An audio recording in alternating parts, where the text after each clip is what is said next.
தான் வேலைக்கு செல்லும் காரணத்தினால் வீட்டு வேலையையும் அலுவலக வேலையையும் தன்னால் ஒரே நேரத்தில் பார்க்க முடியாது என்று நினைத்த மருமகள் மகேஸ்வரி திருமணத்திற்கு பின் தன் வீட்டு வேலைகளை செய்வதற்காக லட்சுமி கார்த்திகா என்ற 2 பெண்களை வேலைக்கு பணியமர்த்தினாள்.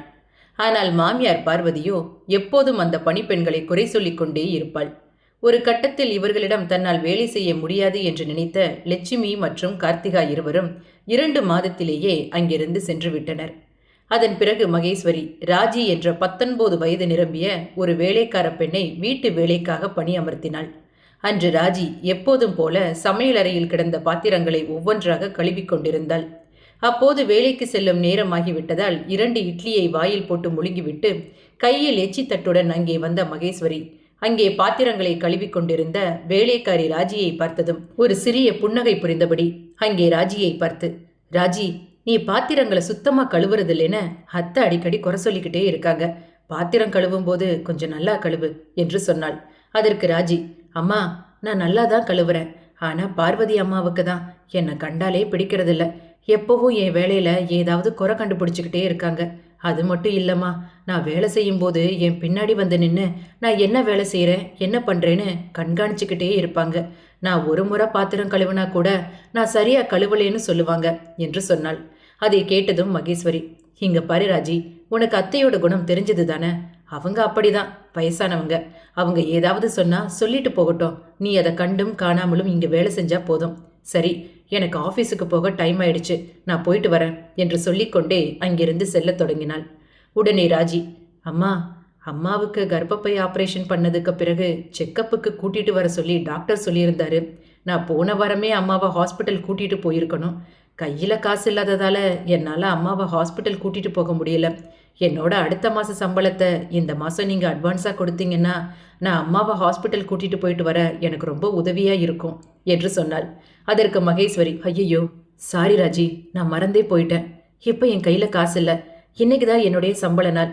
அதனால சாயங்காலம் வரும்போது தான் என்னால் உனக்கு காசு கொடுக்க முடியும்.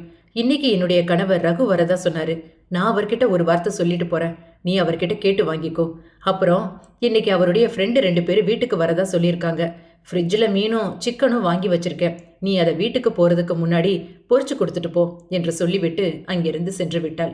இவர்கள் இருவரும் பேசிக் கொண்டிருப்பதை அங்கிருந்து சுவரில் பள்ளி போல் ஒட்டிக்கொண்டு சுவற்றில் காதை வைத்தபடி ஒட்டி கேட்டுக் கொண்டிருந்த பார்வதி மருமகள் மகேஸ்வரியை பார்த்ததும் ஒரு அடி பின்வாங்கினாள்.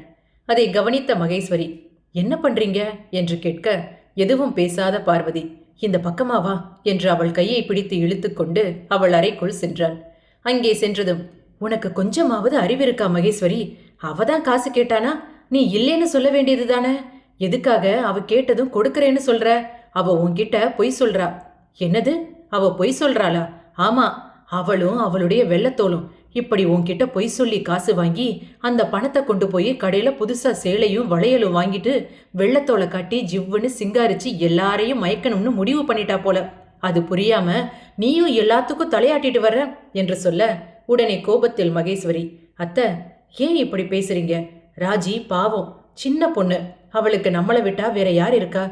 ஏதோ அவங்க அம்மாவோட ட்ரீட்மெண்ட்டுக்காக தானே காசு கேட்குறா. அதுவும் கடனாத்தானே கேட்குறா. அவ வேலை செய்யற காசை தானே நம்ம கொடுக்க போறோம் என்று சொல்ல உடனே பார்வதி, இங்க பாரு, அவ உன்கிட்ட பொய் சொல்றா. அவ இந்த வீட்டுல ஒரு வேலையும் செய்யறதில்ல. எப்ப பாரு சீவி சிங்காரிச்சுட்டு நீ வரும்போது ஏதாவது வேலை செய்யற மாதிரி நடிக்கிறா. என்னை பார்த்தா அவளுக்கு கொஞ்சம் பயம். ஏதாவது அவளை குறை சொல்லிடுவேன்னு பயத்துலதான் அப்பப்போ வீட்டுல சின்ன சின்ன வேலையெல்லாம் செய்யறா என்று சொல்ல உடனே மகேஸ்வரி, பரவாயில்ல அத்தை, அட்லீஸ்ட் உங்களை பார்த்தாவது அவ வேலை செய்யறா இல்லையா? நான் இப்போ வேலைக்கு போற நேரம் ஆயிடுச்சு. நான் வேலைக்கு போயிட்டு வீட்டு வேலையையும் என்னால எப்படி செய்ய முடியும்? இங்க பாருங்க, எனக்கு இப்பவே ஆபீஸுக்கு நேரம் ஆயிட்டு இருக்கு. நீங்க சொன்ன மாதிரி நீங்க அவளை பயமுறுத்தி வேலை வாங்க கத்துக்கோங்க என்று சொல்லிவிட்டு அங்கிருந்து சென்று விட்டாள்.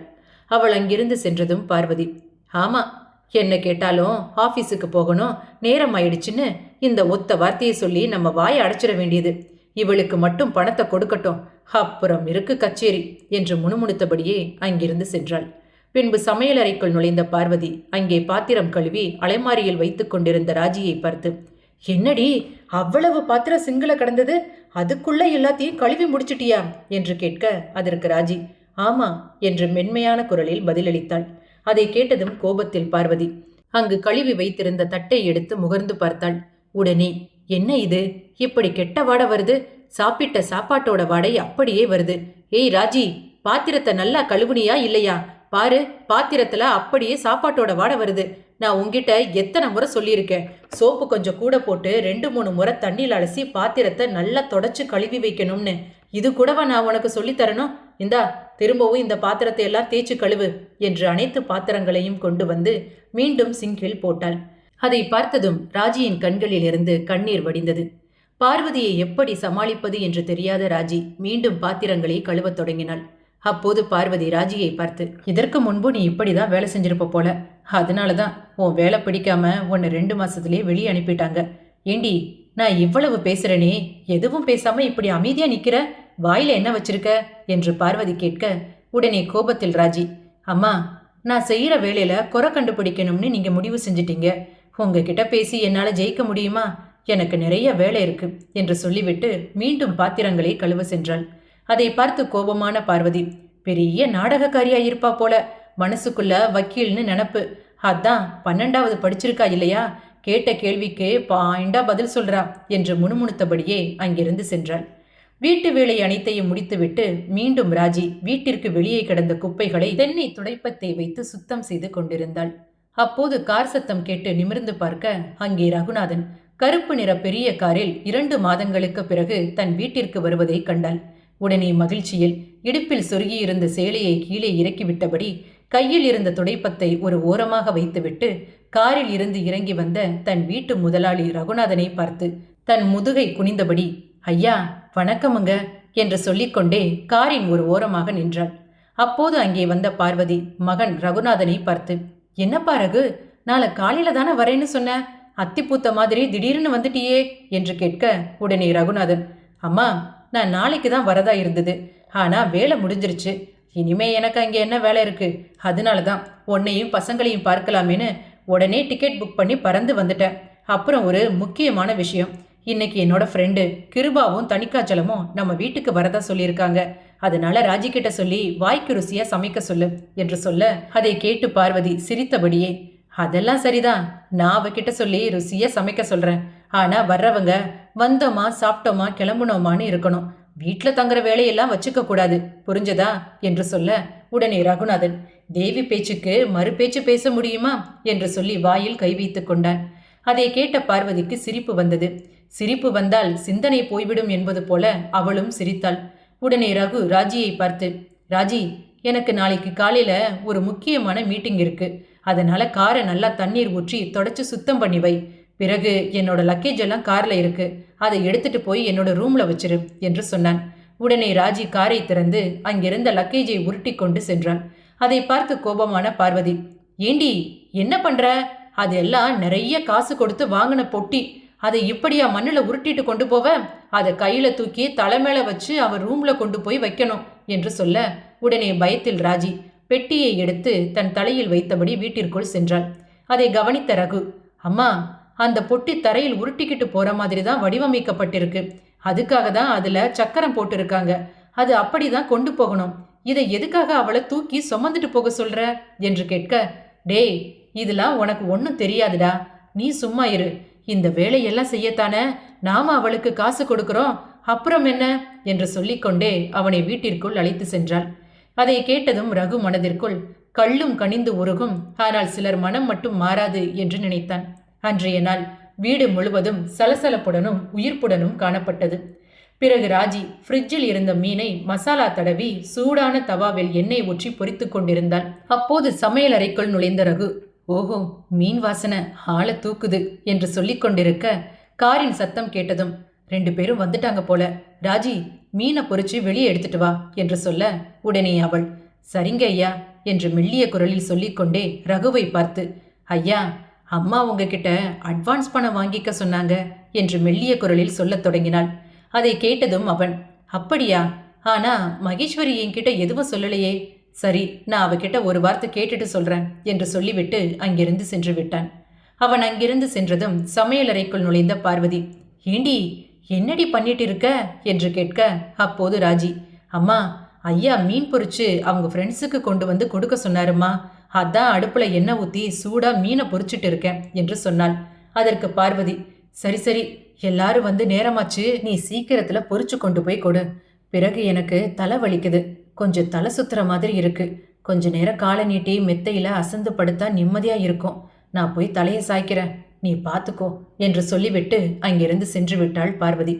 அவள் அங்கிருந்து சென்றதும் ஒரு நீண்ட பெருமூச்சு விட்டபடி ராஜி, இப்பவாவது இந்த அம்மா தலைவலி என்று சொல்லி தூங்க போனாங்களே, இல்லைனா நம்ம பின்னாடியே நின்று நாம் என்ன வேலை செய்கிறோம் அது இதுன்னு ஏதாவது குறை சொல்லிக்கிட்டே இருப்பாங்க என்று தனக்குள் பேசிக்கொண்டாள். பின்பு மீண்டும் மீனை பொரிக்கத் தொடங்கினாள். சூடான மீனை ஒரு தட்டில் பரிமாறியபடி வெளியே கொண்டு சென்றாள். அங்கே ரகு தன் நண்பன் கிருபா மற்றும் தணிக்காச்சலம் இருவருடன் சேர்ந்து மது அருந்திக் கொண்டிருந்தார். அப்போது ரகு தன் நண்பர்களை பார்த்து, மச்சி, இந்த மாதிரி சேர்ந்து நாம தண்ணி அடிச்சு எவ்வளவு நாளாச்சு என்று கேட்டதும் மூவரும் ஒருவருக்கொருவர் மௌனமாக கண்களால் பேசி சிரித்து கொண்டனர். பின்பு ரகு மீண்டும், இங்க பாருடா, நீங்க 2 பேரும் என்ன ஃபோர்ஸ் பண்ணதால தான் நான் இதுக்கு ஒத்துக்கிட்டேன். எனக்கு நாளைக்கு முக்கியமான ஒரு மீட்டிங் இருக்கு, அதனால உங்க கூட சேர்ந்து என்னால நிறைய குடிக்க முடியாது. நீங்க கம்பல் பண்ணதால உங்க ஆசைக்காக ஒரு 2 கிளாஸ் மட்டும் குடிக்கிறேன் என்று சொல்ல, உடனே கிருபா தணிக்காச்சலத்தை பார்த்து ஒரு சிறு புன்னகை புரிந்தான். அப்போது தட்டில் பொரித்த மீன் துண்டுகளை கொண்டு வந்து டேபிளில் வைத்தாள் வேலைக்காரி ராஜி. அவளை பார்த்ததும் நண்பர்களில் ஒருவரான கிருபா அவளை மேலும் கீழும் ஊரக்கண்ணால் அளவெடுத்தான். அப்போது ராஜி ரகுவை பார்த்து, ஐயா, அட்வான்ஸ் பணம் கேட்டிருந்தனே, நீங்க அம்மா கிட்ட பேசிட்டு சொல்றதா சொன்னீங்க, நீங்க அம்மா கிட்ட பேசிட்டீங்களா என்று தயங்கிக் கொண்டே கேட்க, அதற்கு ரகு, நீ போகும்போது வாங்கிக்கோ என்று ஒற்றை வார்த்தையில் பதில் சொன்னான். பின்பு ராஜி அங்கிருந்து சென்று விட்டாள். அவளின் பின்புறத்தை பார்த்தபடியே கிருபா ரகுவை பார்த்து, டேய், எனக்கு இப்பதாண்டா புரியுது, நீ மாசம் லீவ் விட்டா நாள் தவறாம ஏன் வீட்டுக்கு வரேன்னு எனக்கு இப்பதான் புரியுது என்று சொல்ல, ஒன்றும் புரியாத ரகு தணிக்காச்சலத்தை பார்த்து, என்னடா இவன் குடிக்கிறதுக்கு முன்னாடியே போதை ஏறின மாதிரி ஏதேதோ உளறான் என்று சொல்ல, உடனே கிருபா, வேற என்னடா, இப்படிப்பட்ட ஒரு வேலைக்காரிய வீட்டில் வச்சுட்டு எப்படிடா மனுஷனால நிம்மதியா வேலை செய்ய முடியும் என்று சொல்ல, உடனே கோபத்தில் ரகு, டேய், தப்பா பேசாத, அவ சின்ன பொண்ணு, பாவண்டா அந்த பொண்ணு, அவளுக்கு 19 வயசு தான் ஆகுது. ஏதோ குடும்ப சூழ்நிலை, சின்ன வயசுலேயே ஒரு குடிகாரனுக்கு அவளை கல்யாணம் பண்ணி வச்சதால அவளோட வாழ்க்கை இப்படி ஆயிடுச்சு என்று பாவமாக சொல்லி கொண்டிருந்தான். அதை கேட்டதும் கிருபா தட்டில் இருந்த மீனை ருசித்து, மீன் ரொம்ப நல்லா இருக்குடா, இப்படிப்பட்ட ருசியான மீனை நான் சாப்பிட்டதே இல்லை. மசாலா எல்லாம் அழகா தடவி பதமான சூட்டுல பதமான பக்குவத்துல பொறிச்சு எடுத்திருக்கா. வேலைக்காரியோட கை பக்குவமே பக்குவந்தான் என்று சொன்னான். அதற்கு ரகு, அவ ரொம்ப நல்லா சமைப்பா, அவளுக்கு நல்ல கைப்பக்குவம் உண்டு என்று சொன்னான். உடனே கிருபா, ஆமாடா, எங்க வீட்லயும் தான் ஒரு வேலைக்காரி இருக்காளே, அவ மூஞ்சில முழிச்சிட்டு போனா பொடிக்கு புகையில கூட தங்காது, காதும் கேட்காது, கண்ணும் தெரியாது, அவளும் அவளோட தோற்றமும் என்று சொல்லி அழுத்து கொண்டான். அதை கேட்டதும் தணிக்காச்சலம், எங்க வீட்டுல வேலைக்காரி எல்லாம் இல்லப்பா, எல்லா வேலையும் நான் தான் செய்யணும் என்று சொல்லி ஒரு நீண்ட பெருமூச்சு விட்டான். அதை கவனித்த கிருபா, ஏன் ஓ மனைவி வேலை செய்ய மாட்டாங்களா என்று கேட்க, உடனே தணிக்காச்சலம், அதுக்கு தான் நான் இருக்கேனேடா என்று சொல்ல, மூவரும் ஒருவருக்கொருவர் சிரித்தனர். அப்போது கிருபா தான் அமர்ந்திருந்த நாற்காலியை விட்டு எழுந்தான். அதை கவனித்த ரகு, என்னடா எங்கே கிளம்பிட்ட என்று கேட்க, அதற்கு கிருபா சிரித்துக்கொண்டே, இல்லடா, எனக்கு உங்க வீட்டு வேலைக்காரி ராஜியை பார்த்ததும் அவளுக்கு சன்மானம் கொடுக்கணும்னு ரொம்ப ஆசையா இருக்கு. அதான் உள்ள போயே என் கையினால அவளுக்கு ஒரு டிப்பு கொடுத்துட்டு வரலாம்னு முடிவு பண்ணியிருக்கேன் என்று சொல்ல, அவன் பேச்சை கேட்டு பயத்தில் ரகு, டேய், என் மனைவி மகேஸ்வரி வேற வீட்டில் இல்லை, அவளுக்கு இதெல்லாம் கொஞ்சம் கூட பிடிக்காதுடா, போதாததுக்கு அம்மா வேற வீட்டில் இருக்காங்க, ஏதாவது பிரச்சனை ஆகிட போகுது என்று சொல்ல, உடனே கிருபா, எதுக்குடா இப்படி பயப்படுற, ஒரு சின்ன டிப்பு தானே என்று சொல்ல, அதை கவனித்த தணிக்காச்சலம், என்னடா நீ என்ன பெரிய டிப்பு சுல்தானா, அதான் அவன் அவ்வளவு தூரம் எடுத்து சொல்றானே, வந்த இடத்துல எதுக்கு தேவையில்லாம பிரச்சனையை விலை கொடுத்து வாங்குற என்று சொல்ல, அவர்கள் இருவர் பேச்சையும் கேட்காமல் கிருபா, அதெல்லாம் ஒன்றும் ஆகாதடா, பயப்படாத என்று சொல்லிக்கொண்டு அங்கிருந்து மெதுவாக நடந்து வீட்டிற்குள் நுழைந்தான். அவன் அங்கிருந்து சென்றதும் ரகு, என்னடா இவன் இப்படி இருக்கா, எந்த பொண்ணை பார்த்தாலும் ஏன் இப்படி நடந்துக்கிறா, இவனை பார்த்தா கல்யாணமான ஆம்பளை மாதிரியா இருக்கு என்று சொன்னதும் அதை கேட்ட தணிக்காச்சலம் சிரித்தபடியே, நீ எதுக்கும் பயப்படாத, அதெல்லாம் அவன் பார்த்துப்பான், அவனுக்கு பயமெல்லாம் அவன் பொண்டாட்டி மேல மட்டும்தான், மற்றபடி மற்ற பொண்ணுங்களை எப்படி சமாளிக்கணும்னு அவனுக்கு நல்லாவே தெரியும் என்று சொல்லிவிட்டு மீண்டும் இருவரும் மது அருந்த தொடங்கினர். தள்ளாடிய நடையில் வீட்டிற்குள் நுழைய அங்கே ராஜி சாப்பாட்டு மேஜையை தண்ணீர் வைத்து துடைத்துக் கொண்டிருந்தாள். அப்போது அவள் அழகில் மயங்கிய கிருபா அவள் அருகில் சென்று, நீ செஞ்சு கொடுத்த மீன் ரொம்ப நல்லா இருந்தது. நான் இதுக்கு முன்னாடி இப்படி ருசியா சாப்பிட்டதே இல்லை. இந்த பணத்தை வச்சுக்கோ என்று அவள் கையில் 500 ரூபாய் தாளை கொண்டு வந்து நீட்ட, அதை பார்த்ததும் ராஜி பயத்தில், ஐயா அதெல்லாம் வேண்டாம். நான் செய்கிற வேலைக்கு எனக்கு இங்கே சம்பளம் கொடுக்குறாங்க. எனக்கு அது போதும். இந்த டிப்பெல்லாம் எனக்கு வேண்டாம் என்று சொல்லி அதை மறுக்கத் தொடங்கினாள். ஆனால் கிருபா தொடர்ந்து அவளை விடாமல் பணத்தை வாங்கி கொள்ளுமாறு வற்புறுத்தினார். சிறிது நேரத்தில் தனது அறையில் இருந்து வெளியே வந்த பார்வதி அங்கே கிருபா ராஜியின் கையில் பணம் கொடுப்பதை பார்த்து, டேய், இங்கு என்ன நடக்குது? அவளை என்னடா பண்ற என்று உரத்த குரலில் கேட்க, உடனே பயத்தில் கிருபா, இல்ல, தண்ணி தீந்து போச்சு, அதான் தண்ணி எடுக்கிறதுக்காக வந்தேன். ஃப்ரிட்ஜு எங்கே இருக்கு என்று கேட்டுக்கொண்டே சமையலறைக்குள் நுழைந்தான். அப்போது ராஜியின் அருகில் வந்த பார்வதி அவள் கன்னத்தில் ஓங்கி பலார் என்று ஒரு அறை விட்டாள். என்ன சொல்வது என்று தெரியாத ராஜி பயத்தில், அம்மா, நீங்க நினைக்கிற மாதிரி இங்கே எதுவும் தப்பா என்று சொல்லி முடிப்பதற்குள், எதுவும் பேசாதடி, இங்கே என்ன நடந்திருக்கும் என்று எனக்கு ரொம்ப நல்லா தெரியும். அதான் என் 2 கண்ணால நான் பார்த்தனே. இதுக்கு மேல விளக்கம் தேவையா என்று சொல்ல மீண்டும் ராஜி அழுது கொண்டே, இல்லம்மா, நீங்க நினைக்கிற மாதிரி இங்கே எதுவும் என்று மீண்டும் சொல்லி முடிப்பதற்குள், என்ன நீலிக்கண்ணீர் வடிச்சா நான் அதை நம்பிடுவேன்னு நினைக்கிறியா? என் மருமக பொண்ணு வரட்டும். அவ வந்ததும் அவகிட்ட இதை சொல்லி இன்னைக்கு உனக்கு ஒரு முடிவு கட்ட தான் போறேன். நான் அப்பவே நினைச்சேன். காலையில நீ அட்வான்ஸ் பணம் கேட்கும் போதே நான் நினைச்சேன். எனக்கு அப்பவே ஒரு பொறி தட்டுனது. நீ தினமும் இந்த வீட்டுக்கு சிங்காரிச்சு வர்றது இதுக்காக தானா? உன் வெள்ளத்தோலை காட்டி வீட்டுக்கு வர்றவங்கள மயக்கி காசு வாங்குறியா? என் மருமக வரட்டும்.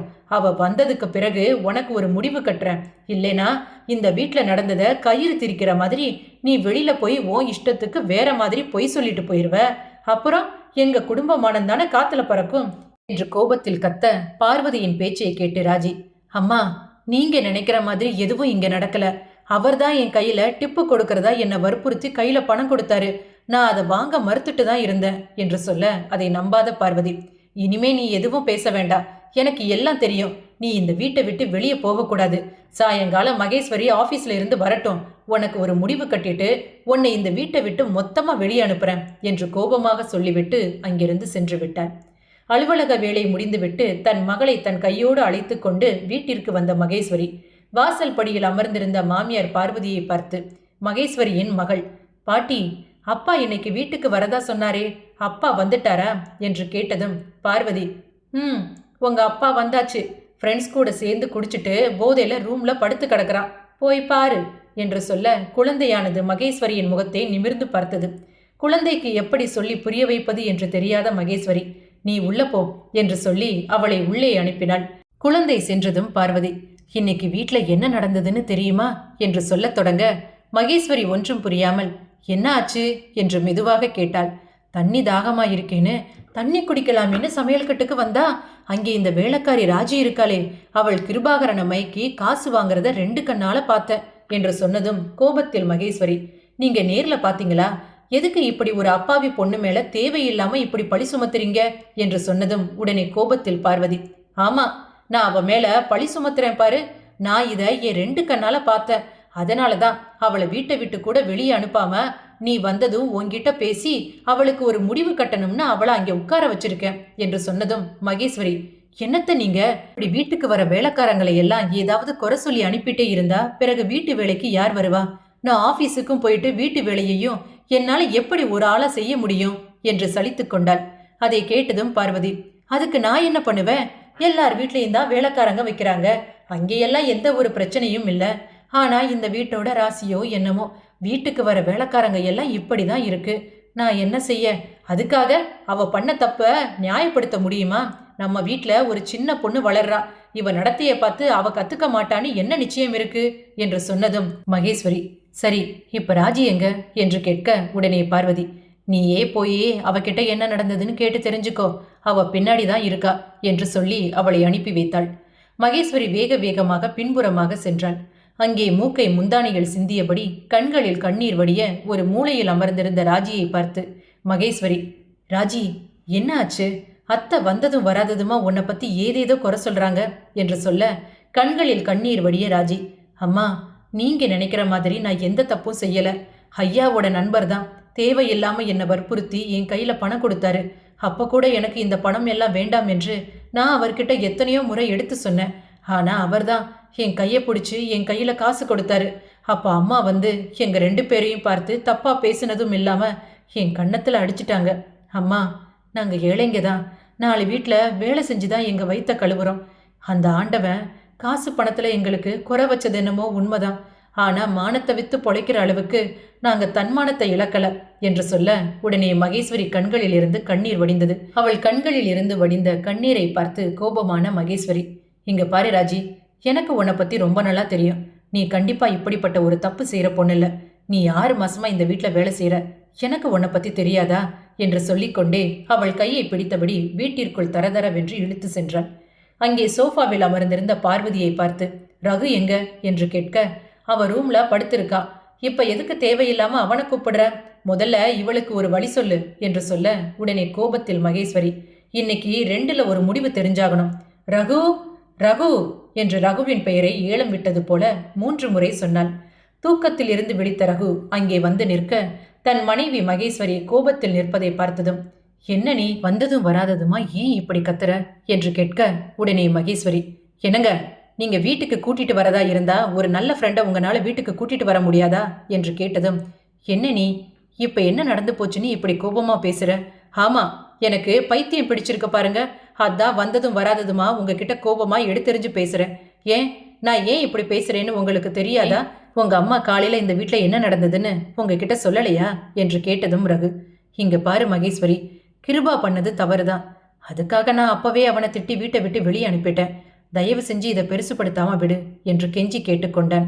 உடனே கோபத்தில் மகேஸ்வரி, எப்படி பெருசுப்படுத்தாம விட முடியும்? உங்க அம்மா இந்த பொண்ணை என்னென்ன பேச்சு பேசியிருக்காங்க தெரியுமா? போதாததுக்கு இவ கன்னத்துல வேற அடிச்சிருக்காங்க. இவளை அடிக்கிற உரிமைய உங்க அம்மாவுக்கு யார் கொடுத்தது? வீட்டு வேலைக்கு ஒரு பொண்ணு வந்தா அவளை இப்படிதான் அடிமை மாதிரி நடத்துவீங்களா என்று கேட்க அதற்கு ரகு, சரி, நடந்தது தவறுதான். அதுக்காக நான் வேணா மன்னிப்பு கேட்டுக்கிறேன். சாரி, மன்னிச்சிடு என்று சொல்ல அதற்கு மகேஸ்வரி, சாரியா? சாரி சொல்லிட்டா நடந்தது எல்லாம் இல்லேன்னு ஆயிடுமா? ஏன் உங்க ஃப்ரெண்டு சன்மானம் கொடுக்கறதா இருந்தா வீட்டுல கல்யாணம் பண்ணி மனைவி என்ற பெயரில் ஒரு பொண்ணு இருப்பாளே, அவளுக்கு கொடுக்க வேண்டியது தானே. அதை விட்டுட்டு வீட்டு வேலைக்கு வர அப்பாவி பொண்ணுங்க கிட்ட இப்படிதான் நடந்துக்கிறதா? நம்ம வீட்டிலையும் ஒரு சின்ன பொண்ணு இருக்கா. நாளைக்கு அவ வளர்ந்து வந்து ராஜிக்கு நடந்த மாதிரியான ஒரு நிலைமை அவளுக்கு வந்தா சாரின்னு சொல்லி இப்படிதான் பிரச்சனையை முடிக்க பாப்பீங்களா என்று கேட்டாள். அவளின் பேச்சு ரகுவிற்கு சுளீர் என்று நெற்றியில் கொட்டியது போல இருந்தது. உடனே தன் அம்மா பார்வதியை முறைத்து பார்த்தான். ஆனால் அதை சிறிதும் பொருட்படுத்தாத பார்வதி, எனக்கு இப்போ புரிஞ்சு போச்சு. உனக்கு இவ திரும்பவும் இந்த வீட்டில் வேலை செய்யணும். அதுக்காக தானே என் புள்ள என்ன சொல்றான்னு காது கொடுத்து கூட கேட்காம வந்ததும் வராததுமா அவனை இப்படி நிக்க வச்சு கேள்வி கேட்கிற என்று சொல்ல கோபத்தில் மகேஸ்வரி, போதும் நிறுத்துங்க. ராஜி இந்த வீட்டுக்கு வேலை செய்ய வந்து 6 மாசம் ஆகுது. எப்பவாவது ஒரு நாள் இப்படி நடந்திருக்கா? ஆனா அப்படிப்பட்ட ஒரு நல்ல பொண்ணு மேல எப்படி உங்கனால அபாண்டமா பழி சுமத்த மனசு வருது? ராஜிய பத்தி எனக்கு ரொம்ப நல்லா தெரியும். அவ இப்படிப்பட்ட ஒரு தப்பான காரியம் செய்யற பொண்ணே இல்ல. அது மட்டும் இல்ல, அவளை இங்க மத்தவங்க எப்படி நடத்துறாங்கன்னு மத்தவங்கள பத்தியும் எனக்கு ரொம்ப நல்லா தெரியும் என்று சொல்ல அவளின் பேச்சு ராஜிக்கு சற்று ஆறுதலாக இருந்தது. உடனே ராஜி, அம்மா, இதுக்கும் மேலேயும் என்னால இங்க வேலை செய்ய முடியாது. நான் இங்கிருந்து போறேன். பொதுவா என்ன மாதிரி வேலைக்காரங்களை பார்த்தாலே எல்லாருக்கும் ஒரு மாதிரி தான் இருக்கும். ஆனா எல்லாரும் என்னை எடுத்தெறிஞ்சு பேசியிருக்காங்க. ஏன் 2 வார்த்தை கூட திட்டி இருக்காங்க. ஆனா ஒரு நாளும் என்னோட நடத்தைய சந்தேகப்பட்டு யாரும் என்னை நிக்க வச்சு கேள்வி கேட்டதில்ல. ஆனா இங்க, அதுவும் நான் செய்யாத தப்புக்காக, என்ன மாதிரி பாவப்பட்ட பொண்ணுங்க குடும்ப கஷ்டத்துக்காக வீட்டு வேலைக்கு போனா அந்த வீட்டுல காசு பணம் எது தொலைஞ்சாலும் அவங்க சந்தேகப்படுவது முதல்ல எங்களை தான். அந்த வீட்டு ஆளுங்க எடுத்திருந்தா கூட எங்க மேலதான் பழிய போட்டு அவங்கள விட்டு கொடுக்காம பேசுவாங்க. தப்பே இல்லைனாலும் தண்டனையை அனுபவிப்பது தானே எங்களோட தலையெழுத்து. ஆனா நீங்க, இந்த வீட்டில் நான் வேலைக்கு சேர்ந்து 6 மாசம்தான் ஆகுது. ஆனா இத்தனை பேர் என்னோட நடத்தைய சந்தேகப்பட்டு பேசின பிறகும் கூட ராஜியை பத்தி எனக்கு தெரியும். அவ நெருப்பு மாதிரி என்று எனக்காக நீங்க பரிந்து பேசுனீங்களே, எனக்கு அது ரொம்ப சந்தோஷமா இருக்கு. உங்களை மாதிரியான ஒரு சில ஆட்களால தான் எங்களுக்கும் நாங்க மனுஷங்க தான் என்கிற நினப்பு வருது. நான் போறேம்மா என்று சொல்லி அவள் அங்கிருந்து செல்லத் தொடங்கினாள். அதை பார்த்ததும் மகேஸ்வரி, ஒரு நிமிஷம் நில்லு ராஜி, நீ உங்க அம்மாவுக்கு உடம்பு சரியில்லைன்னு அட்வான்ஸ் கேட்டிருந்த இல்லையா என்று சொல்லிக்கொண்டே பார்வதியை பார்த்தாள். ஐயோ, நான் இதை தரமாட்டேன், நீ பணத்தை தூக்கி கொடுத்துருவ என்று சொல்லி மகேஸ்வரியின் ஹேண்ட்பேக்கை தன் வயிற்றோடு அணைத்து கொண்டாள். உடனே தன் பையை அவளிடமிருந்து வாங்கிய மகேஸ்வரி அதிலிருந்து அவளுக்கு சேர வேண்டிய அட்வான்ஸ் பணத்தை கொண்டு வந்து ராஜியின் கையில் கொடுத்தாள். அவள் அதை வாங்கி கொண்ட பின்பு மகேஸ்வரி ராஜியை பார்த்து, உன்னுடைய இந்த நிலைமைக்கு தெரிந்தும் தெரியாமலும் நானும் என்னுடைய கணவரும் ஏதோ ஒரு விதத்தில் காரணமாகிவிட்டோம். உனக்கு திரும்பவும் மாதா மாதம் சம்பளம் வர மாதிரியான ஒரு வேலையை ஏற்பாடு பண்ணி தர வேண்டியது என்னுடைய பொறுப்பு. அதுவரைக்கும் உனக்கான சம்பளம் இந்த வீட்டில் யாரு தடுத்தாலும் என் மூலமா கண்டிப்பா உனக்கு வந்து சேரும் என்று சொல்லி அவளை வழி அனுப்பி வைத்தாள். அவள் அங்கிருந்து சென்றதும் பார்வதியை பார்த்து மகேஸ்வரி, இப்போ உங்களுக்கு சந்தோஷமா? ஒரு அப்பாவி பொண்ணு மேல பழி சுமத்தி இப்படி அவளை வீட்டை விட்டு வெளியே அனுப்பிட்டீங்களே. நீங்க சொன்ன மாதிரி இனிமே கண்டிப்பா இந்த பிரச்சனைக்கு ஒரு முடிவு கட்டியே ஆகணும். இனிமே இந்த வீட்டில் நான் யாரையும் வீட்டு வேலைக்கு வைக்க போறதில்ல. இந்த வீட்டுக்கு வேலை செய்ய யார் வந்தாலும் 2-3 மாசத்துல அவங்களையும் இதே மாதிரி ஏதாவது பழி சுமத்தி வீட்டை விட்டு வெளியே அனுப்பிடுவீங்க. அதனால நான் ஒரு முடிவு பண்ணியிருக்கேன் என்று சொன்னாள். ரகு, ஆமா, எதுக்காக நாம இந்த வீட்டுக்கு வேலைக்காரங்க வைக்கணும்? வீட்டில் இருக்கிறது 3 பேர் தானே. 3 பேரும் நல்லா தானே இருக்கோம். யாருக்கும் இங்க ஒன்றும் உடம்பு சுகமில்லாம இல்லையே. எல்லாராலையும் அவங்கவங்க வேலையை அவங்கவங்க செய்ய முடியும் தானே. நான் மாசத்துக்கு 2 முறை தான் வீட்டுக்கு வர்றேன். நீ பாதி நாள் ஆஃபீஸில் தான் சாப்பிட்ற. நம்ம பொண்ணுக்கும் சாப்பாடு ஸ்கூல்லையே கொடுத்துறாங்க. பின்ன எதுக்கு தேவையில்லாம வேலைக்காரியை வீட்டில் வைக்கணும் என்று சொன்னான். கூடவே பார்வதி ரகுவை பார்த்து, அப்படின்னா நாளைக்கு காலையில யார் சமைப்பா என்று கேட்க, ரகு, நீங்க தான் சமைக்கணும். நீங்க நல்லா தானே இருக்கீங்க. உங்க வேலையை உங்களால செஞ்சுக்க முடியும் தானே. இனிமே நீங்களே சமைச்சு சாப்பிடுங்க என்று சொல்ல, உடனே பார்வதி, ஐயோ, எனக்கு இப்பவே தலை சுத்துற மாதிரி இருக்கு, கண்ணெல்லாம் இருட்டிட்டு வருது என்று சொல்ல, அதை கேட்டதும் கோபத்தில், இப்ப இந்த தலைவலி எப்படி வந்துச்சுன்னு எனக்கு ரொம்ப நல்லா தெரியும். இனிமே நீங்க தான் உங்க வேலையை பார்த்துக்கணும்னு சொல்லியாச்சு இல்லையா, அதனால வந்த தலைவலி தான் இது என்று சொல்லிவிட்டு உடனே ரகு அங்கிருந்து சென்று விட்டான். அவன் அங்கிருந்து சென்றதும் பார்வதி மகேஸ்வரியை பார்த்து, மகேஸ்வரி, என்னம்மா ரகு இப்படி பேசிட்டு போறான்? அவன்தான் அப்படி பேசிட்டு போயிட்டான். நீயாவது இந்த அத்தை மேல இரக்கம் காட்டக்கூடாதா என்று கேட்க, நீங்க ராஜி மேல இரக்கம் காட்டினீங்களா? இத்தனை நாளா அவ இந்த வீட்டில் இருந்து உங்களுக்கு எல்லா பணிவிடையும் செஞ்சிட்டு இருந்தா. நீங்க தானே அவளை வேணாம்னு சொல்லி வீட்டை விட்டு வெளியே அனுப்புனீங்க. இப்ப அனுபவிங்க. இனிமே உங்க வேலையை நீங்களே பார்த்துக்கோங்க என்று சொல்லிவிட்டு அவளும் அங்கிருந்து சென்று விட்டாள். வீட்டு வேலை செய்யும் பெண்கள் பலரின் வாழ்க்கை மிகவும் கஷ்டமான சூழ்நிலைகளில் இருந்து தொடங்குகிறது. கணவனை இழந்தவர்கள், ஆதரவின்றி நிற்பவர்கள், படிக்க முடியாத சூழ்நிலையில் உள்ளவர்கள் என பல பெண்களுக்கு வாழ்க்கையை நடத்துவதற்கான ஒரே வழியாக இருப்பது வீட்டு வேலைதான். அந்த வேலையை செய்து கிடைக்கும் வருமானத்தை வைத்துதான் அவர்கள் தங்களுடைய குடும்பத்தையும் பிள்ளைகளையும் காப்பாற்றி வருகின்றனர். ஆனால் இப்படிப்பட்ட பெண்களை சில நேரங்களில் நாம் சரியாக புரிந்து கொள்வதில்லை. வீட்டில் ஏதாவது பொருட்கள் தொலைந்து விட்டால் முதலில் சந்தேகத்தின் பார்வை அவர்கள் மீதுதான் விழுகிறது. அவர்கள் ஏழைகள் என்பதற்காக அவர்கள் மீது பழி சுமத்துவது நியாயமல்ல. வீட்டு வேலை செய்யும் பெண்கள் நம் வீடுகளில் வேலை செய்கிறார்கள் என்பதற்காக அவர்கள் நம்முடைய அடிமைகள் கிடையாது. அவர்களுக்கும் மனது இருக்கிறது, மரியாதையுடன் வாழ வேண்டும் என்ற ஆசை இருக்கிறது. இந்த கதையில் மகேஸ்வரி ராஜியின் மீது வைத்திருந்த நம்பிக்கை ஒரு நல்ல மனித நேயத்தை எடுத்து காட்டுகிறது. இனிமேல் நம்முடைய வீடுகளில் வேலை செய்யும் பெண்களை சந்தேகத்தோடு பார்க்காமல் அவர்களின் உழைப்பை மதித்து நம்மில் ஒருவராக நடத்த முயற்சி செய்வோம். நன்றி, வணக்கம்.